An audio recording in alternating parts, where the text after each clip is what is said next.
વિદ્યાર્થીની આત્મહત્યા વધી રહી છે। અરે મા બાપે માત્ર ને માત્ર ગીતાના સિદ્ધાંત પ્રમાણે એને કર્મ શીખવાડો, બસ તમારું બાળક આપોઆપ મહાન બને। માટે મા એ બાપ એ ભગવાન છે, ભગવાન જેમ જ તમે એમની સાથે વર્તજો, એ તમારું ક્યારેય અહિત નહીં કરે એ મને વિશ્વાસ છે।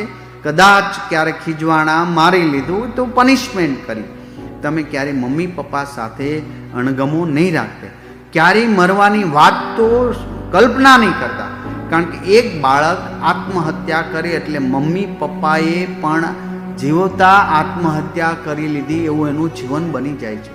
મમ્મી જ્યારે જમતી હોય, પપ્પા જ્યારે જમતા હોય, આખી લાઈફ તડપી તડપીને મરે છે, મારું બાળકે આત્મહત્યા કરી છે, મારા બાળક। આ લાગણીઓ ગમે એવો ક્રોધ કે ગમે એવું ક્ષણિક 24 કલાક ભગવાનના જે શ્રદ્ધા હોય નામ લેજો, મમ્મી પપ્પા સાથે સોરી કહેજો, જે બનાવ બને। તમને ગમે એવું બ્લેકમેલિંગ કરે, ગમે એવું તમારાથી ભૂલ થાય, ક્યારે આત્મહત્યા ન કરતા તમે મમ્મી પપ્પા અથવા તો તમારા સ્કૂલની અંદર શિક્ષકને વાત કરજો, ચોક્કસ પ્રકારે તમને હેલ્પ મળશે। ભૂલ બધા કરતા હોય છે, એ ભૂલ ક્ષમ્ય હોય છે। આવનારા સમયમાં ખૂબ બ્રાઇટ છે, તમે બધા તેજસ્વી છો અને મમ્મી પપ્પાની આજ્ઞામાં રહેશો તો ચોક્કસ તમે સફળ થશો। એટલે હું આશા રાખું છું એક પણ બાળક ક્યારે મૃત્યુ માટે કે આત્મહત્યાનું વિચાર સુદ્ધા ન કરે, કારણ કે દરેક માટે ભગવાને કંઈક ને કંઈક નિર્માણ કર્યું છે।